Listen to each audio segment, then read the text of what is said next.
Young Chen, our main protagonist, leans against his car with a packing box in his hand. Chen was very saddened as he was having a bad day. He had just lost his job that day. He wonders why such unfortunate situations always happen to him. After dwelling a little on the loss of his job, he decides to move on no matter how difficult it might be. His way of moving on was going back to car hailing, a system put in place to offer a form of transportation order. He enters his car and positions his phone in his front. The car hailing app informs him of an order for transportation a kilometer away from him. He accepted the project, after which the app described the location he has to go. In the car hailing system, one will surely meet a lot of people, strange people. Young Chen soon arrived at the location and called his client to inform the person of his arrival. The client simply told him she would still take 20 minutes to finish up her makeup. His expression shows he was not very happy. Little did he know that the meeting was the start of a new change in his life, even though there are still people who did not like him. The lady inside the vehicle complained about his service. She complained about his driving that seemed unprofessional and also that he was going too slow. As she gets out of the car, she threatens to give him a bad review as well as get him arrested by the police. Ironically, the car hailing app congratulates him for successfully completing the mission, and there was no negative comment at all. As a result of a job well done, the system rewarded him and instructed him to go to the management office of Haiti Financial Building the next day to get the reward, transfer letter, real estate certificate, and other documents. Young could not help but be surprised by this. We are soon introduced to a changed Young Chen. He is now a wealthy and popular individual. He is described as the king of entertainment circles and medical skills. Not only that, but also people call him investing god, artistry talented, and possess various and all kinds of skills. He had become a king with people working for him as well as he being in control of a lot of things. The cause and source of Chen's dismissal from his office and sudden wealth is now fully revealed. We are taken back to the day that he was dismissed from his place of work. Chen used to work for Xinglong, Yin City Financial Building. On the day he was fired, he had been arguing with his boss, Zhang Jingyan, about a project he had planned all by himself but was not given the permission to sign his name and get a commission. His boss reminded him that he works for the company and whatever he produces belongs to the company, which was under his control. Yang was offended by this as he felt that the company was like a vampire draining them of their hard work. After leaving the boss's office, he went to his desk and started packing. His office colleague warns him against going against their impulsive boss. They reminded him of his girlfriend who has a paralyzed dad that needed to be taken care of. He took a look at his and his girlfriend's picture and was reassured by the car and the house his parents had left him after passing away. He packs out of the office with the intention to start an online car hailing service. As he was approaching his car in the company garage, his day got worse. His girlfriend broke up with him over a text message, her reason being that she can't be with someone who cannot appropriately take care of her,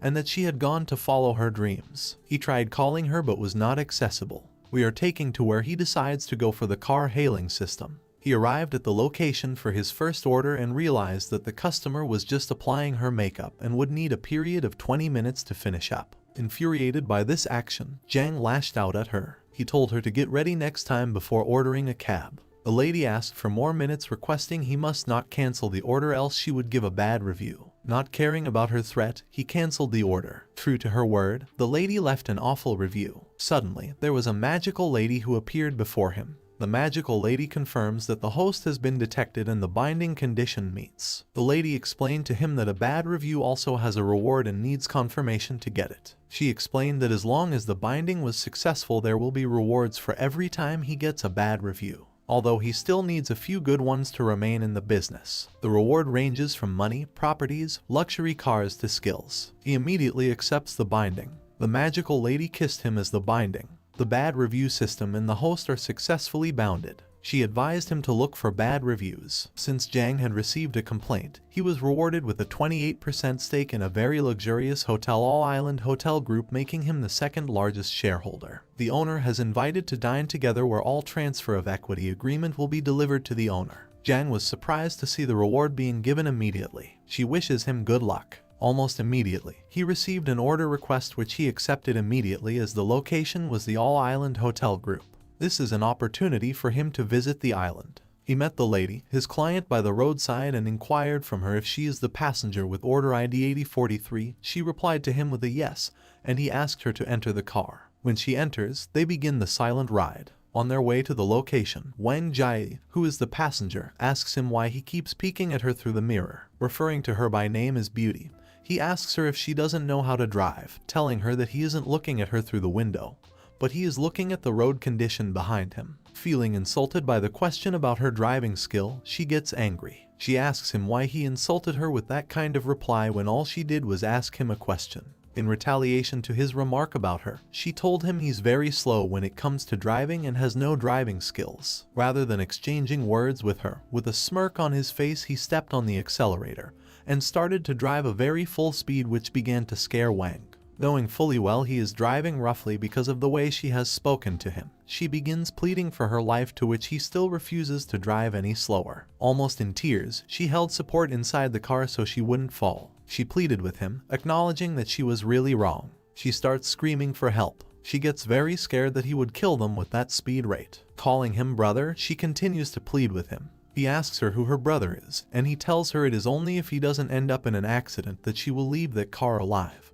But he tells her that he can at least let her go alive if she calls her by the term daddy. He was clearly enjoying himself as he tortures her and plays with her emotions. She reluctantly calls him daddy, still in tears and shock. He comments that she is now behaving like a good girl, and he steps on the brake to allow her out of the car when they arrive at her destination. He tells her that they have arrived at all the island hotels and he should get out of the car. She comes out in tears and calls him a bastard. She tells him to wait and see if she wouldn't give him a bad review, then lays a complaint about him before calling the police to arrest him for dangerous driving. She indeed lays a complaint about him, and Yang gets a notification on his bad review portal that he has gotten another bad review. The portal congratulates him and tells him that he will be rewarded with the ownership of the Xinglong Finance Building. This is the building he was formerly working at and has just been sacked from. His system tells him that he should go to the management office of the Xinglong Finance Building to receive the transfer letter, real estate certificate, and the other documents of the building. He jumps happily. He is glad that he is getting the Xinglong Finance Building because that is the same building he used to work in before. He feels he can now settle the old grudges that he has with his former boss, Zhang, happily. He walks into the hotel like a boss and with a shoulder high. The first person he came across was very shocked to see him in the building. She is Zhang Wang, the same lady who he had almost killed in the car. She assumes that he is stalking her and asks him how he could dare to follow her around. She says that he really has a lot of nerve. He takes a very good look at her before proceeding to mock her. He calls her a good girl and even refers to himself as a third person, calling himself her father. This he said referring sarcastically to what had happened earlier. He tells her that he has a spot reserved for himself in the building for a long time. The receptionist of all island hotels attends to him. She tells him that his seat is at table 8 and their staff will take him to his seat. Before he goes there, the attendant hands over a document to him, and he sees the equity agreement. The attendant tells him it's another document that their manager would like to pass on to him, so he should keep the document. She tells him that she will take him to his table now. Wang sees that he is a person of great status, and she tells him that even if she had misunderstood his intention in the car, she would never forgive him for what he has done to her, but Zhang could only care less. The attendant takes him to his table and tells him his meal will soon be ready. Wang waits there as well. She is in the building for a blind date and she is waiting for her date. Her date eventually arrives, and she asks him if he is Mr. Zhang Long. He stretches his hands toward her and confirms to her he is Zhang. He also asks to confirm if she is Miss Wang, who has been introduced to him by the director. He politely asks her to take her seat. Looking at them, Young could defer that they are on a blind date. As he sits and waits for the manager of his company while sipping out of his coffee, he sees his ex-girlfriend, Zhao Feifei, together with her best friend, Chen Xin, coming inside of the hotel with a man old enough to be their father in their midst. The duo were each clinging to the arm of the man. The pot-bellied old man is Master Li. He was amazed at the coincidence. Chen Xin cites him as well and requests permission from Master Li to go say hi to him under the pretense that he's a friend. She knows quite well the relationship between them and felt he was up to no good since he could not be in the building for any other reason. She goes to Yang and confronts him. She proceeds and tells him that he is going too far and he has broken up with Zhu Feifei already, and therefore he should leave the poor girl alone, referring to her friend. She asks him what he is doing at that hotel, asking him if he is there to cause havoc. However, he tells her that he isn't going that low with them. He says he has no interest in gold-digging girls and asks if they aren't ashamed that they are in their early 20s and they are spending time with men in their 40s and 50s who are old enough to be their father. He tells her how sorry he feels for their parents. Chan-Xin gets angry. She screams at Jang Chen, making Lee realize that the conversation isn't going on like a conversation between friends. He moves closer to ask Chan-Xin what is going on. She assures him that all is okay and he should go sit down. She informed him that she will meet them soon. Lee feels concerned. He says he can see they are having a bad conversation, and he doesn't think it is okay. So he asks Yang who he is. Yang introduces himself as Zhu Feifei's ex-boyfriend. He further tells Lee that Zhu Feifei had just broken up with him on that very day. He asks Lee when he linked up with his girlfriend and asks him if he isn't a male mistress. Lee concentrates on Zhu Feifei and asks her if Yang is right. She tells Lee that she hasn't just broken up with Yang. She claims that she has broken up with him for a long time, but he did not just agree. She includes that he is the fool that is just realizing the breakup on that day. She tells Lee that she has told him she isn't interested and he has just refused to agree. She says that she indeed broke up with him again on that very day, but she didn't expect that he would follow her to the All-Island Hotel. She says that Yang is just there to bully her. All this she said with much innocence and tears in her eyes, making Lee. Lee holds her by her neck and sweetly laughs at her, telling her it was not her fault and would get him out of the building. He gradually walks towards and asks Yang to leave. He tells Yang that he is pestering his girlfriend and that he is annoying. If only they know that Yang isn't there for any of them.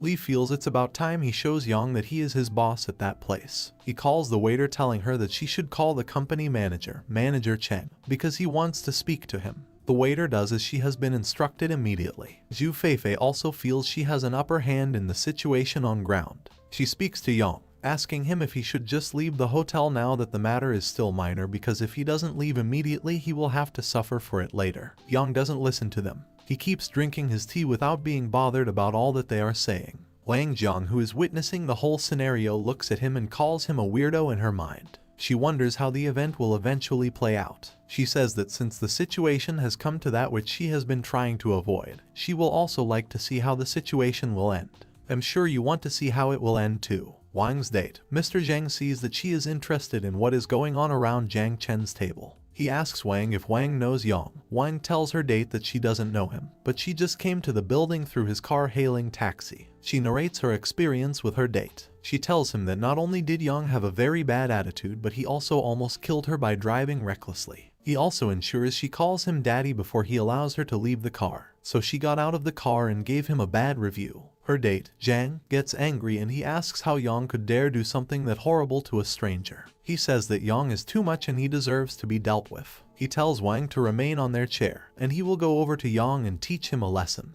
However, Wang drags him back. She tells him that he doesn't have to be that impulsive, but he refuses her words and still went ahead to Zhang's table as well to deal with him, even though Wang had told him in the purest of heart. He gets to Yang, calls him brother, and confirms from him whether Wang came inside his online taxi, and he bullied the poor girl. Yang doesn't bother denying what he has done. He doesn't even feel like he has done anything wrong.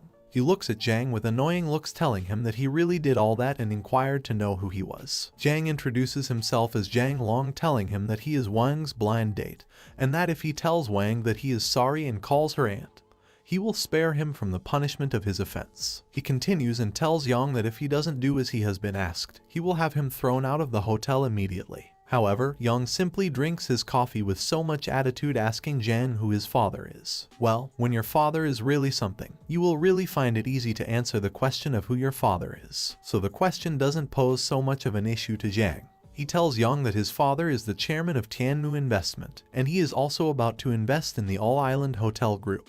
This he says with a lot of boldness. He threatens that he can inquire and asks the hotel to blacklist Yang from the hotel if Yang doesn't do as he has commanded him to do, as he is capable of withdrawing his father's investment in the company. Yang is now faced with two opposing individuals who want him out. He tells Zhang that, just like Lee, they are both there to show him what they are really made of, making him very interested. The manager eventually arrives, running at Mr. Lee. He asks Lee why Lee didn't tell him in advance that he wants to come over for dinner. This indicates that Lee was a shotgun to the company. Then when he sees Zhang too, he recognizes Zhang.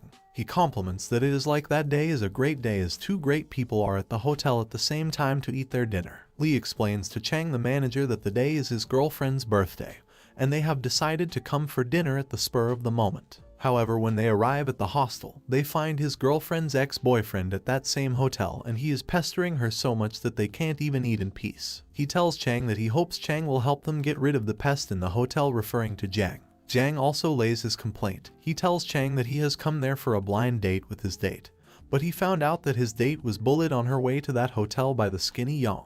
He says he is also in favor that Chang should get rid of Yang because he doesn't want to see Yang again.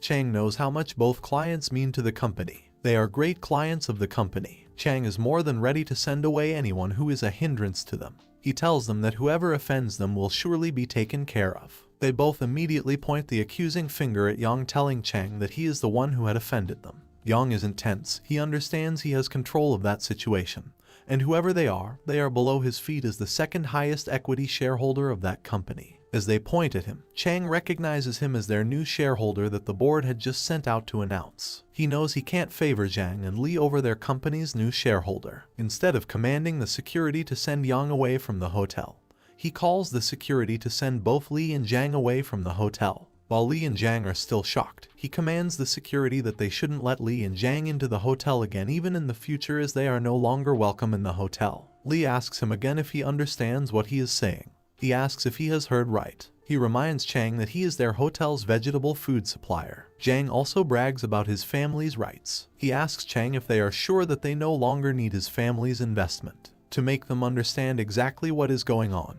he needs to let them know who they have offended. He tells them he will like to formally introduce them to Mr. Yang Chen, the second largest shareholder of the All Island Hotel Group. Yang sits majestically on the chair, still sipping his coffee. He comments that Mr. Chang really knows his stuff. The statement about Yang's position blows over everyone's heads. Shocked was an understatement to how they feel. He is indeed the second largest shareholder. Wang wonders what is going on. She had just met Yang when he was driving an online taxi. She wonders how the second largest shareholder of a great company like the All Island Hotel Group is driving an online taxi. She concludes he is just a rich kid who feels like experiencing all that life has to offer to him. She feels that is the reason why he was that rude to her and why he speaks so viciously. Yang doesn't want to let go of his opportunity to shine too. He tells Li that he won't be needing to supply vegetable food to their hotel in the future. And for Jiang, their hotel will no longer need his family's investment, and they won't accept such an investment. He commands Chang to throw everyone there away because he doesn't want to see them. Feifei also sees how rich he is now. The major reason she had broken up with him before was that he was poor, and it seems like things have now changed for the better for him. She regrets her decision, asking herself what she was thinking when she decided to break up with him. She thinks of what to do. He is now richer than she expects, and she doesn't want to let things go like that, and she considers if it's possible for her to beg for his forgiveness and go back to him. She feels it's better to be ashamed of that place than allow such a rich man to leave her life. She immediately gets on her knees to beg him. She tells him that she knows she was wrong when she broke up with him, and all she had just allowed Li to do to her was hold her hand. She hasn't allowed him to have any intercourse with her, and she has nothing with him. She begs Yang and tells him that her body and her mind still belong to him and she has never left him. Her best friend, Ko Zin, doesn't want her to have that kind of fortune again, so she counters everything Zhu Feifei has said. She tells Yang that Zhu Feifei isn't a good woman for him and Zhu Feifei is just a young girl who loves vanity. She also wants him to date her, so she tells Yang that he should look at her. She is a young girl who is still clean, and he should come for her instead. He looks at them ridiculously, looking at how their stupid friendship ended, and says that they are about to start a bitch fight. Li also knows his business will suffer so much loss if he stops supplying vegetables to a company as big as the All Island Company, so he tries to apologize too. He tells Yang that he didn't know that Zhu Feifei is Yang's ex-girlfriend. He says that if he had known, even if God had given him 100 guts, he wouldn't have used the guts to compete with a man as great as Yang. They are all filled with regrets, and they all try to pacify him in ways that matter to them, but he doesn't care. He hits his cup of tea on the table, asking manager Chang why he hasn't done as he has commanded and kicked those people out of the hotel. Chang immediately heeds to his command. He calls out to security and asks them what their job is, and they should do their job by sending those people out of the hotel. Chen Zio still struggles with security. She tells him that she can explain what has happened to him. Li also screams and begs that he is wrong and Yang should forgive him. Chang feels reluctant to send Jiang away because he felt scared of what might be done to him if he did so. He whispers to Yang that Jiang is the son of the chairman of Tainum Investment, but Yang refuses to accept. He says that the investment won't get past the board as long as he is against it, and he asks what Chang is afraid of Jiang for. Since Yang has reassured Chang that there is nothing Jiang can do, Chang calls security to get rid of Jiang too. He tells security they should blacklist Jiang and never allow him into their company again. Zhang refuses to accept that something that horrible can happen to a noble like him. He screams at the security and tells them not to touch him. He tells Chang that Chang should get his facts straight, and he reminds everyone there that he is Jiang, the son of the chairman of Tainmu Investment. He says that a mere second largest shareholder of all island hotel group isn't someone that they at Tainmu will even put in their sight. He drags his date and tells her they should eat at a different place. Yang has evil thoughts. He feels he should have made Jiang go through humiliating things, and despite all that he has made him go through, Jiang didn't forget to call on Wang and even tell her that they should attempt eating at a different restaurant. He assumes that Jiang has taken a liking to Wang, and if he is unable to hurt Jiang by what he has done at that hotel, then he will try to steal Wang from him, so he will see if Jiang will still be as proud of himself as he is. He then calls out for Wang. He asks her who she is on a blind date with. He plucks some flowers and tells her that he has flowers with him and she should sit and let them have a conversation. He says it seems like he had scared her with his jokes in the car earlier. He proceeds by saying he would like to apologize to her for the rude things he has done for her, so she should wait with him. Wang also considers going for him. She feels that since she is just going on a blind date with rich people, won't it be better for her to choose someone with a good personality and style? She turns and goes to meet Yang. She tells him that he seems sincere and he really wants to make amends, so she will give him a chance to make amends for what he has done since he is talking to her sincerely. She goes to take the flowers, leaving behind her real blind date. It looks like Zhang's composure evades him. He gets angry. He screams at Wang, asking her if she knows what she is doing at all. He reminds her that he is in that situation with Yang because he was trying to support and defend her, and now she is leaving him for Yang, who she dislikes, means that she is insulting him. She reminds him that he didn't do all he has done for her, but for him to save his face. She tells him that she didn't tell him to start a fight with Yang, and she reminds him that she even dragged him back so he wouldn't go to fight. But he had done there to pretend, and he failed. He gets angry at her, and he reminds her that it is Yang who is in a better position than him, and since he can't beat Yang, he thinks he can beat her. He tells her that if she dares sit down and have dinner with Yang, then she is shaming him. He asks her what she thinks will happen if she shames him. Instead of allowing her to listen to what Jiang has to say, Yang holds Wang by her back and tells her to sit down. He tells her that if a fly feels like he can disturb her, then he will get rid of the fly on her behalf so she can eat in peace. With all pride, she sits down and tells him thank you. Angrily, Jiang lifts his hand on her, but before his hand gets down to her, Yang holds Jiang's hands. He tells him it is uncouth for a man to lay his hand on a woman. Chang calls security, and he tells them that they should chase Jiang out of their hotel. They get there, and they hold Jiang with their hands. Before he leaves the hotel, he tells Wang that he wouldn't spare her for what she has done to him. He tells Chang that he will go back home and tell his father what they have done to him, and he is sure his father wouldn't let them go with what they have done to him. Yang returns to the table, and he pours a bottle of wine for Wang. He decides to formally introduce her to him. He tells her that his name is Yang Chen, and it is his pleasure for him to have that dinner with her. She also introduces herself. She apologizes for the bad review that she has kept for him and tells him that she will remove the bad review immediately after that date so they can both have a fresh start. However, he tells her not to worry. He says that the bad review will be his reminder of their special encounter and she doesn't need to remove it. He asks her to join him in the drinks, and they cheer. Other guests at the hotel who have witnessed what has happened talk and gossip about him. They feel what had happened was arrogant of the rich, and it was bad that he had directly snatched the blind date of the person who had picked a fight with him. The man sits and says that it is really a good thing to have money. Wang tries to know the level of riches of her present date. At least she had just left a man with generations of riches. She asks Yang what his family does. He tells her that his family had died several years ago, and he is now a car-hailing driver. He asks her what she does too, and she tells him that her hometown is Sioux City, and she currently works at a luxury shop, and the reason she had come to that blind date is that she wants to stay in that city. He doesn't feel bad that she is depending on a man before she can have a good life. He tells her that everyone has the right to pursue a better life, and it is not a shame that a woman should rely on a man to give her a better life. Xiao, he feels that compared to Feifei, his ex-girlfriend, Wang is a little more sincere. She isn't the type who only runs for money. She tells him that she thinks he is right about what he has said and asks that they keep drinking.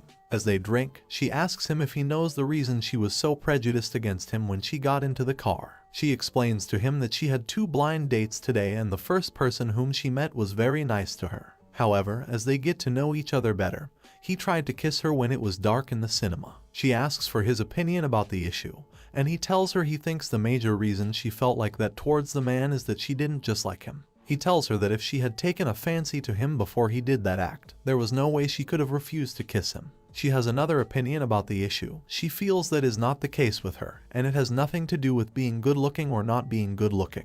She asks him what kind of person kisses a girl on their first meeting. If she has allowed something like that, she is sure her second meeting with him will be more outrageous. However, he explains to her that kissing has nothing to do with the first or second meeting. He says that kissing depends on the atmosphere and the feeling they both have at that moment. He says that it is even possible to do more things on the first meeting as long as the atmosphere is right and the feeling is there. She doesn't want to believe that he means all that he is saying to her. She asks him how anyone can be willing to kiss another person on their first meeting. He stands up, he walks towards her and goes nearer to her lips. He plants a romantic kiss on her lips. He tells her that she should enjoy her meal and put the bills for the meal on his tab. He tells her that he is going to room 1208 to rest. She holds her lips. She can't believe that she has just allowed a random man to kiss her. She asks herself why she didn't resist him from kissing her. Maybe he is right about kisses. She thinks about the fact that he has told her his room number, and she wonders if he had purposely told her the room number so he could invite her to his room. She feels ashamed about what she is thinking about. She couldn't imagine that she would feel that way about a random man. Meanwhile, in room 1208, Young goes inside and has a shower. After his shower, he comes out of the bathroom holding a towel. He hears a knock on the door, and he just goes to open the door, forgetting that he is with an open chest and just a towel on his waist. When he opens the door to her, she immediately drags him closer and plants her kiss on his lips. She calls her name, but he doesn't resist her. He holds her on her waist, and when she finishes, her face turns red as she is overwhelmed by the entire situation. His eyes get to her chest. He sees the two open buttons around her chest, and he comments that it is so hot. He realizes that she had drunk too much when he left her, and he tells her that she is drunk. However, she really feels like touching him. She keeps touching him, and she touches his chest, and she sees his 8-pack abs. She really wants to feel that abs on her hands, and she says she can't help it. She tells him that he shouldn't blame her for what she is doing because he is the one that started it first when he kissed her. He carries her in his hands like a baby, and he enters the room. He puts her on the bed, and he holds her body as he plants another kiss on her lips. She screams and reacts back to all his touch. I'm sure you can assume how that night ended. The following day, he is still at the hotel. He wakes up late because of the night business. He checks beside his bed, and he sees that she is no longer there. He wonders if she has gone. He figures that she has gone, and he also tries to leave the bed. He sees that there is a blood stain on his bed. Blood stain after having intercourse with a girl has just one meaning. He really can't believe that is what is happening. He wonders if he is the one who has deflowered her, and he finds that she has left a letter for him in the room. He quickly goes to check the letter. In the letter, she tells him that he did well the night before and she is very pleased with him, so she has decided to give him a service fee of 3,000 for his service, and the fee is on the table. He can also see the money under the letter. She tells him that he shouldn't go out at all for the month. Instead, he should use the other days in the month to get his strength back.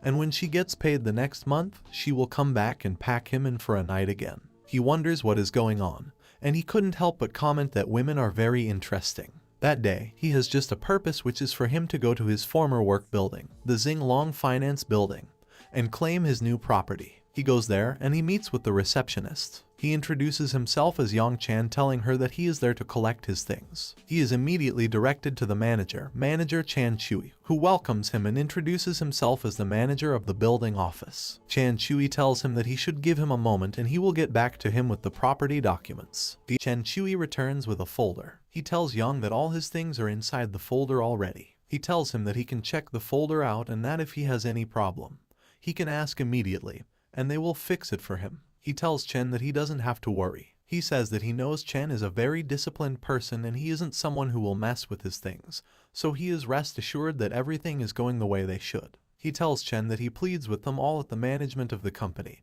and that they should continue to help him manage the building. Chen calls all the other staff. He tells them to come over and welcome Yang with him. They all bow to welcome him. He greets them all, and he tells them that they should all go back to work. It's time for him to ensure he punishes his former employer. He asks Chen about his former company, telling him that he wants to know more about the people that rented floor 15.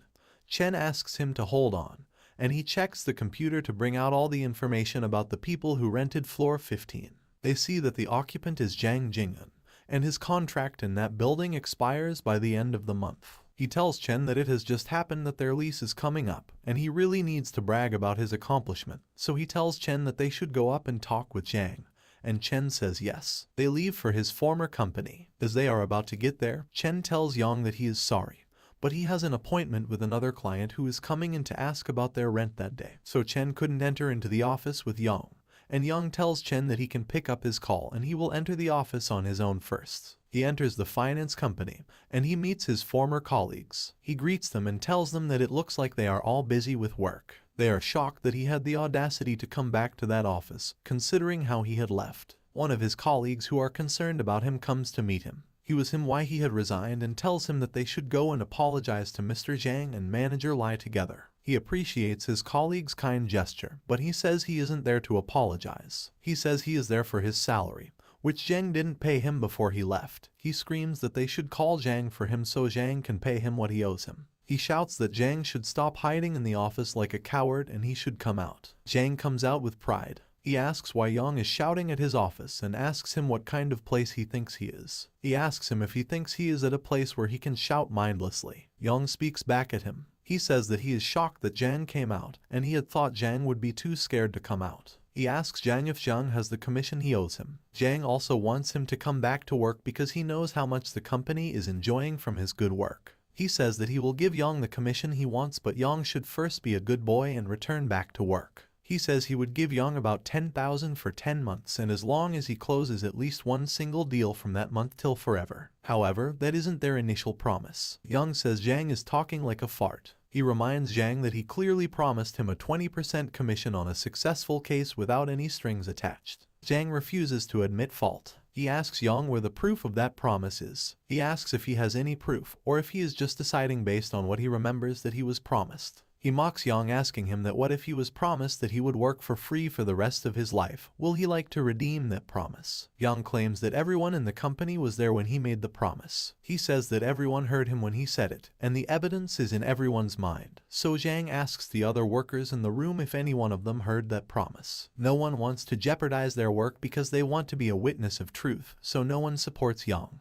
The first worker says that they didn't hear anything, and it must have been Yang who heard it wrongly. He looks at the workers. He wonders if none of them realize that what happened to him that day could happen to any of them next time. And it was just his turn that day, and it could be their turn soon. Another of his colleagues tells him that Zhang has been extraordinarily kind to him, so he should hurry up and thank Zhang so he can come back to work. Zhang also feels proud of himself. He claims the only reason he is giving Yang a second choice is that he loves Yang's talent, and that's Yang's last choice, so Yang shouldn't be insensitive. He commands Yang to get back to his seat and get to work. He says he has to go downstairs and speak to the building management about renewing of the leases so he doesn't have time to waste with Yang. He claims he is doing a great job, asking Yang if he thinks it's easy for him as a boss to support many employees. The other employee bow to him, and they tell him that they should all be grateful to Zhang for giving them a good platform for them to show their good talents. However, Yang doesn't feel like an employer is doing his employee a favor by paying them. He says it is really unreasonable that he came out to work just to earn money, but he can't even get the salary that he deserves, yet they want him to be grateful for finding a work platform. He tells them that he has recorded all they have said, and he will be filing for an arbitration right now. He claims he can't believe that the law won't be able to control Zhang. Zhang doesn't want that audio to leak anywhere. He screams and asks his employee to close the gate and grab Yang's phone. They go to the gate to close it, and when they do, Mr. Chen wonders what has happened in the office. He wonders if nothing has happened to his new boss. Zhang tells Yang that he will only allow him to leave there alive if he deletes the recording he has made. Filled with anger, Zhang takes one of his company's computers and breaks it, hoping it will make Yang scared. He then pushes the accusation of breaking the computer on Yang. He tells Yang that everyone saw that he broke the company's computer, so his salary was deducted to pay for the computer he has broken. But Yang tells him that his recording is still going on and that what Zhang had just done has been recorded. He tells Zhang that there is no way he could escape from what he has done. He also explains that there is a feature on his phone which is called cloud backup. He asks Zhang if he doesn't understand that even if he deletes what is on the phone, everything there is still backed up in another place he can retrieve it from. Zhang realizes he is trapped. He calls Yang a lowlife, asking him how he dared to come to his office and record him. He says that Yang is so shameless. One of the workers who is supporting what Zhang has done wonders why Zhang is trying to have a conversation with Yang. He tells Jang that there is no point talking with Yang and they can just beat him up, destroy the phone, and even destroy the backup on the phone so that when the police arrive, they will say that Yang came to their office to smash their computer and they had to forcefully subdue Yang. It turns out that Chen is eventually done with his call. He starts banging on the door so they can open the door for him. Jang goes to open the door to Chen, and he wonders why Chen has decided to visit their company in person. He says that he was just about to come down and talk to Chen about how they can renew the lease. However, Chen tells him that he isn't there because of rent, and that he is there to see Yang. He asks them why they are locking the company's door in the middle of the day. He hopes that they haven't done anything to Mr. Yang. Jang is shocked that Yang has a connection with Chen. He asks Chen which Mr. Yang he is talking about, but Chen asks him which other Mr. Yang it could be. He points to Yang, who is standing there, and says it's the same Yang he is referring to. He tells Jang that Yang is the new boss of their building and asks if they are trying to do something bad to the new boss. Jang exclaims in a very shocked manner. He couldn't believe his ears. Do Chen really mean that Yang isn't the new boss of their building? Chen enters the office, and he goes to meet his boss. He asks Yang what is happening in that office. He apologizes for being late and tells Yang that he shouldn't have taken the call in the first place. But Yang tells him that he is fine and he doesn't have to worry. He tells Chen that Chen has come at the right time. Jiang goes to meet Chen. He doesn't want to believe that Yang is really the new boss and asks Chen what he means by the new boss of their building. Chen explains to him that, for the records, Yang has paid $2 billion in full to buy that property, and he is now the bona fide owner of the property. He explains further to Jiang that Yang is now in charge of the property, and he can do anything he wants with it. The staff is shocked. Some of them feel that Yang really spent over $2 billion on a property, and they wonder why he had come to work at that office in the first place. They feel that he has just come there to experience the life of a rich kid. They remember that he had left the office just the day before, and the following day he bought the entire building. And they conclude that what Yang has done is a clear sign of revenge. The manager of the finance company who had suggested that Jiang beat Yang up doesn't want to believe it either. He knows what can happen to him if it is true that Yang owns the entire company. He whispers to Chen's ears, asking him if it's possible that he had made a mistake. Maybe Yang just has the same name as his new boss, and it's not really Yang that is with them. Chen gets angry at them. He asks them if they are calling him blind and asks them that if he doesn't know who the boss of the company is as the manager, then who should know who the boss is? Jiang bows to apologize. He tells Yang that he shouldn't be angry and that everything that had just happened in that place was a misunderstanding. He holds Jiang's hands, telling him that it is true that he has done something wrong and he should be punished. But instead of accepting his punishment, he is ready to double back the salary he is owing Yang, and he will pay it immediately so they can resolve the misunderstanding between them. Chen doesn't understand what is happening. He hasn't seen Yang in that building before, so to resolve his dilemma, he asks Yang if he has worked at that company before and if they are indeed owing him a salary. Yang replies affirmatively, and Chen gets angry. He directs his anger to Jiang, reminding him of the clause in their lease agreement. He tells him that it is written in their lease agreement that they must operate in good faith according to the law. Otherwise, they have the right to terminate the contract and claim got triple of the rent. He asks Jiang if he has forgotten that the clause existed in their contract. That makes Yang happier because it means he has another means of getting money. He brings out his phone, which he has used to record all Jiang has said to him, and he asks if there is indeed a clause like that and tells Chen to listen to the conversation between himself and Jiang. The conversation starts from when Jiang has told him that if he wants a commission, then it's fine, but he has to obediently come back to work, and after every month, as long as he settles at least a single deal every month, he will be given 10,000. Jiang realizes that he has lost the whole fight. He begs Yang to listen to him and tells him that they should let bygones be bygones. He says he will give Yang triple of the commission that he is owing him, and Yang should please delete the recording so that they can settle the matter amicably. But Yang refuses his offer. He doesn't need money. He is already richer than he expects himself to be.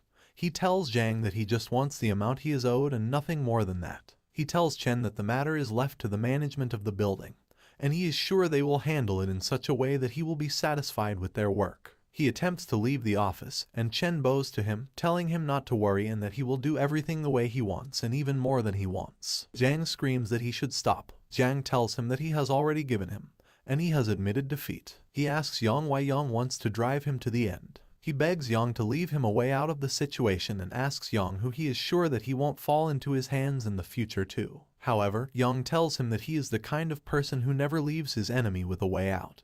He says that if he felt a little bad about the company, he would have never left the company in the first place. So the fact that he left means he doesn't care about Jang and he won't give him a way out. He asks Jang to leave his way as he wants to leave. Jang asks him if he is sure that there is no way he can allow him out of that situation. But Yang wonders who he is to have that kind of conversation with him now. Jang realizes the only way he can evade responsibility is for that phone to be destroyed. So he commands all his staff that if anyone can snatch that phone away from Yang's hand, he will give the person 50,000 immediately. He expects that they will all jump at the deal. But that deal isn't enough for them to lose their integrity. He decides to increase the reward and says he will give them 100,000 cash immediately when he sees that no one stands up to do his demands. He adds that he will also double the salary of the successful person. Again, no one stands up to meet his demands. Yang laughs at him. He asks him if he thinks his words still have any credibility. He says that Jang can't even give him the commission he deserves for the orders he has made, and he thinks he will keep up for such a promise. He asks him if he thinks everyone is stupid enough to remove this mere buff. Yang holds his phone tightly in his hands so no one will collect it, and Chen takes his phone to call the management floor. Chen commands that all of the office staff and building security should come to the 15th floor immediately. About 10 minutes after Chen makes that call, all the workers on the first floor arrive on the 15th floor. They wonder what is going on and why their manager has called them into that room because such has never happened before. One of them expresses her concern to her colleague, who tells her she has no idea, but she also knows that all the security guards are at that same place. They wonder if the owner of the Jingyan advertisement, Zhang, offended their manager. Chen stands there courageously, asking to see which of the worker will go and touch Yang as Zhang has commanded them to. Zhang starts sweating. He never could have imagined that he would be in that situation just because he didn't give a staff commission. He regrets all that has happened, but it is too late. On the other hand, Yang is excited. He tells Chen that he will leave everything happening to Chen's hand as he wants to leave immediately. Again, Chen reassures him that he doesn't have to worry and he will ensure he will do everything beautifully the way he wants it to be done. Before leaving the office, Yang addresses the other staff. He knows that Zhang has equally been treating them horribly. He tells them that he is sure Z will be out of business that day, but while he is settling accounts with Zhang, why doesn't they hurry up and take revenge on whatever they want to give back to Zhang for how he has treated them? He tells them that if they don't take what they want to take now, when Zhang is fined and he goes bankrupt, they won't be able to take back what he is owing them, and they will get nothing. The first worker screams. He says that Zhang often forces them to work overtime, and he doesn't pay them for the extra time they have worked. Another one says that Zhang forces them to sign shady contracts. One says that he also deducts their wages without any reason. It turns out that it is his manager, Lai, who has always supported Zhang in whatever he does, and it's also this same Lai that first brought the suggestion that they should beat Yang up. Zhang can't watch and allow Lai to add to his punishment. He asks Lai not to throw stones at him as they do everything together. But Lai refuses. Lai says that he is against sin and he has always hated Lai, but he couldn't resist what Zhang is doing because he had to work under him. He tells Zhang that now that Yang is leading their charge to report him, he has to stand up against evil to the end. Yang knows how much they have both manipulated all the staff. He knows they are in it together. And he comments that Lai's leg is really fickle. Following everything that happens that day, Zhang's advertisement company is closed up. He stands in front of the closed office telling Yang that he has ruined him, but he won't allow him to get away with it. But Yang tells him that he is the one who ruined himself, and he asks him not to blame anyone for his misfortune and says that there are rules in the world and he doesn't get to do whatever he wants to do just because he is the boss. Yang addresses the staff. He tells them that he is going to open an advertising agency soon and he will be using that same office. He asks them if they are interested in working under him, and they can come over if they are interested. The staff screams that they are interested since they are all already out of job. Lai also calls that he is interested in working under Yang. But Yang asks Jim if he isn't Zhang's loyal slave. He says that there is no point in taking a loyal slave. He tells Lai to get out, telling him that he isn't welcome in the new company. Lai starts crying. He kneels to beg Yang, telling him that if he goes to the labor arbitration with Yang to sue Zhang, will Zhang accept him then? Yang refuses. He tells him that even if he goes to kill Zhang, he still won't give him a job. He says that there is no bottom line for people like him, and there is no way he can keep him. He kicks him and tells him to get out of there. He addresses the other staff. He tells them that in half a month at the most, they can come back to work. From that moment on, the company management will be handed over to one of the staff, Zhu Xiaoli, and if any of them have an issue, they should go directly to Zhu Xiaoli. He tells them that the break he has given them is for them to have a holiday. They should go home and rest for a while, and they should come back when they get the notice to come back so they can work properly. Suzioli can't imagine that he has made her the manager. She asks him again to be sure she has heard right. She tells him that she doesn't have any experience working as a manager and she fears that she may make a mistake. However, he is sure of his decision. He admonishes her that it is okay to be inexperienced and that as long as she learns the rope, she will be fine. She is glad about the position. She reassures him that she will listen to him well and she will study hard so she can do well in that position. They cheer themselves up so they can bow to their new boss. They bow to Yang and tell him thank you. He attempts to leave the company, and they all wave to him to greet him goodbye, and he greets them back, telling them that he will see them soon. He returns to the park so he can continue his car hailing services. He has executed the 2 revenge he has in mind, and with those revenge done, he feels it's the best time for him to return to work. He enters the car, and he gets a notification that he has a new order about 500 meters from his location. He feels the passenger is on his way to where he is going, and he can take her. He accepts the offer, and he starts going. He sees that the passengers are a young lady and a man.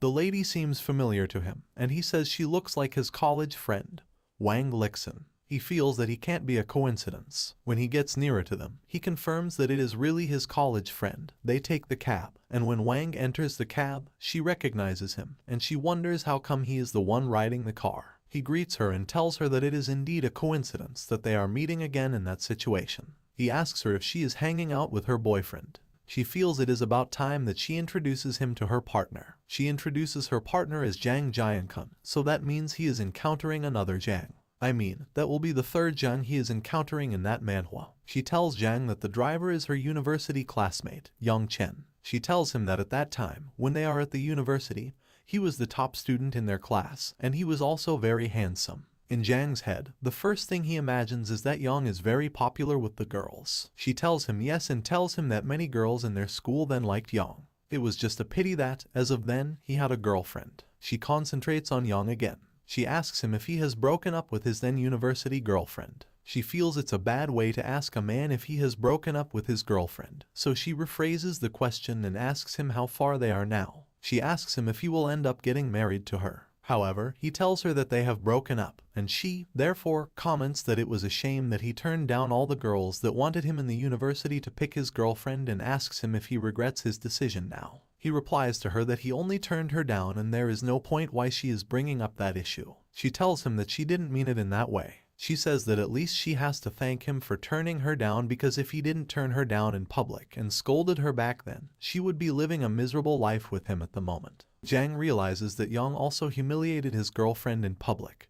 He asks her how he had humiliated her, and she explains that she was just 19 when she confessed her love to him, as at then, he could only reject her, but he couldn't humiliate her. Yang tries to change the conversation. He tells them that so much time has gone since that issue happened, and he has forgotten what he even said to reject her then. However, he tells her that if he had said something bad to her when they were having that conversation, he is very sorry, and he is apologizing to her now. Jang feels like he is poor. He tells him that since he is sincerely apologizing to her, his company is short of a clerk, and the job of the clerk is only to serve tea in the office and clean up. He asks Yang if Yang would like to stop driving the car and come work with him at his company. His girlfriend also feels proud. She tells him that her boyfriend is the planning manager of Heian Advertising Company, and if he goes to work under her boyfriend, she can ask her boyfriend to take care of him. Contrary to how they have thought he would jump at that offer, he rejects the offer without any doubt. He tells them that he thinks he is fine driving an online car and he doesn't need a job as a clerk. He feels the heat in the car, and he turns down the window. Wang shouts at him. She asks him why he is opening the window. She tells him that he should close the window immediately and turn on the air conditioning because she feels so hot. He tries to explain to her that the order didn't make it compulsory for him to turn on the air conditioning. He says that it is not impossible for him to turn on the air conditioning for them if they want, so they should say a few nice words to him, and he will turn on the air conditioning for them when he is happy with them. Jiang gets angry at him. He asks him what he is talking about, and says that if not for the fact that he was Wang's college classmate, he would have done hell to him a long time ago. He commands Yang to turn on the air conditioning and not make him angry. Wang tries to control her boyfriend, and she tells him not to be that impulsive with Yang because Yang is driving. She tells him that if he hits Yang, He will be finished when the car goes out of control because they may all die. She tries to speak to Young in a calm manner. She reminds him that they are old school friends and he should please turn on the air conditioning. And she will pretend like what has happened didn't happen at all. She threatens that if he doesn't switch on the air conditioning, she will give him a bad review and also lay a complaint against him, and he can't blame her when she does so. He asks them if they think they can scare him with bad reviews, and he tells them that they can get out of his car if they know they aren't interested in riding in his car. Jang angrily tells him to pull over the car so they can stop. As he has asked, Young stops the car. Jang comes out of the car with his girlfriend, and he asks Young to also come out. He screams to Young to come out of the car, but Young refuses to come out. Jang hits the car's door, telling Young to come out, but Young remains inside the car. He tells them that he isn't going to get out of the car and that since it is hot, they can just take there and enjoy the summer sun. He zooms off immediately without saying anything more. Jang runs after the car screaming that Young should stop, but Young doesn't respond to him. They don't know where they are. Wang asks her boyfriend if he knows which location they are. They look ahead, trying to see if there is a way they can get a ride. But they see that they are at a bridge over the river, and it seems like parking is not allowed on that bridge, so they can't even ask anyone for a ride there. They both wonder what they should do. Angrily, Jang decides that he will give Young a bad review and also lay a complaint. But if only they know that is the best way they can reward him. And that's what he is looking forward to. Jang believes that his bad review will put Young out of work. Immediately after they give him the bad review, Young receives a notification that he has gotten a new bad review. The system congratulates him for earning a bad review and rewards him with 2 million in cash. He laughs at them, saying that they must be having a nice time under the sun over a bridge in the middle of the day with no help coming for them. Suddenly, he checks their college class group, and he sees that Wang has left a message on the group. She says that she went out and ordered a car hailing, and when she entered, she saw it was Young driving the car. She thought she could help him as a classmate, but he threw her out of the car on a bridge. All the students start asking several questions, some asking him why he is now doing car hailing, and others asking why he resigned from his advertising company. He decides to reply to them. He tells them that he had quit his job a few days ago and he is driving an online car for a while. He tells them that if they feel ashamed to be with him, they can pretend not to know him whenever they see him. He tells them that he will send the recording of the car trip to customer service for review, and he will also send the recording to the group so they can all hear what Wang did. Wang gets furious. She knows what she has done is bad, and she tells Jang that Yang has sent the recording to the group, and now everyone in the group is blaming her. They both walk on the bridge, and Jang promises that he is going to kill Yang. He tells Wang to send Young a message that she is treating him to a party at the Hing Hotel on Sunday so they can lure him in,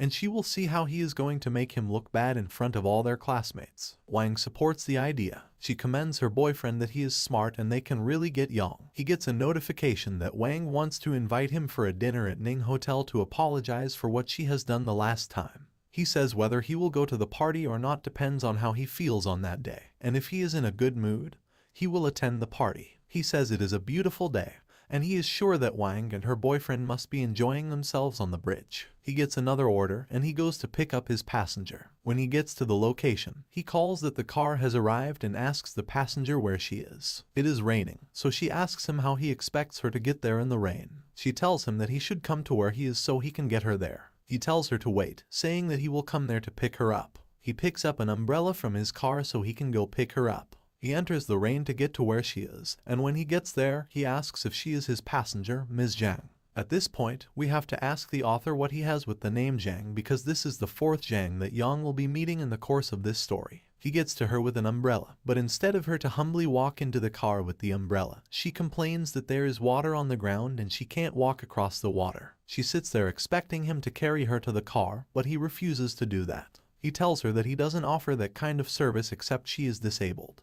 She asks him to look at her new shoes. She asks him if he knows how expensive those shoes are and there is really so much water on the ground, and she fears that her shoe may get wet if she walks to the cab. It really seems like Yang has a thing with toxic passengers. She further tells him that she knows a lot of people who will be very happy to carry her, but she hasn't given them a chance. Instead, she is giving him that chance to carry her. However, he doesn't care about how many people are queuing to carry her. He tells her that all those things she is saying don't matter to him, and all he knows is that he doesn't provide that kind of service. The best he can do for her is to give her an umbrella, and he has done so she should walk to the car by herself. He stretches the umbrella to her, but she calls him a dumb bastard. She collects the umbrella from him, and she reluctantly walks to the car herself. She tells him that even before their trip starts, he has already made her unhappy. She warns him that he shouldn't make her unhappy again till the trip ends, because if he does so, she will make a complaint against him. The trip begins, and without giving a comment about the stupid words she has said, Yang tells her that she should fasten her seatbelt because he is departing already. As they almost reach her destination, he tells her that when she arrives at her destination, she can get off with her personal belongings. But she refuses. She insists that there is too much water on the floor and she has gotten her shoe dirty. She claims that she can't walk back on her own again, and he has to drive the car upstairs for her to come down. Like driving the car upstairs, it's really impossible, and it doesn't sound reasonable to a normal person. He reminds her that he is driving a car and not a plane. How is it possible for him to drive her upstairs? He offers to drive her to the door outside her location, telling her that she is just a few steps inside the house. Instead of reasoning with him, she screams at him and tells him that she doesn't care. She tells him that he has to take her upstairs or she will leave a very bad review for him and even file a complaint. She reassures him that she isn't joking about what she has said, and if he doesn't do what she wants, she will file complaints against him. It's not like he cares about their reviews and complaints, so he tells her that she should get down and file her complaints. When she realizes that her threat about filing a complaint isn't working, she tells him that she wouldn't leave the car unless he takes her upstairs. He switches off the car's engine. He comes out of the car, closes the door, and tells her to remain in the car for as long as she wants. He tells her that he is off for a late night snack and he is leaving her. She opens the door and comes out of the car. She yells at him and tells him that he should wait as he will get her complaints report soon. She picks up her phone and she types her complaints. He passes behind her and purposely splashes the water on the floor on her body. Then he enters the car to leave. He zooms off the car in a fast manner and splashes more water on her body. Ms. Zhang angrily jumped away from the roadside while calling him a derogatory name. Zhang, unaffected by her behavior, left the scene contently. He was reminded that there are all kinds of people in the world, including those like Ms. Zhang who feel entitled to special treatment. Despite her outburst, he remained at peace and tried to enjoy his cup of tea, but realized he had run out. He gets another notification from his portal. He receives yet another bad review along with a complaint. However, the system rewarded him with 50 grams of dried tea leaves from the rare Da Hong mother tree, which was exactly what he needed. The system instructed him to open the truck to claim his reward, and he eagerly did so. He is glad that the system really knows his worries and how they can solve them. He comments that it is really a great system. However, compared to the other rewards he has gotten, he wonders why his reward this time around is just 50 grams, and he says it is so less. However, the fairy tells him that although he doesn't know, the tea of Mother Tree Da Hong is more expensive than gold, and the previous auction done for that tree was for 20 grams, and the auction price was 200,000, and now the tea is a rare item that money can't buy. He is so shocked that the tea is really expensive.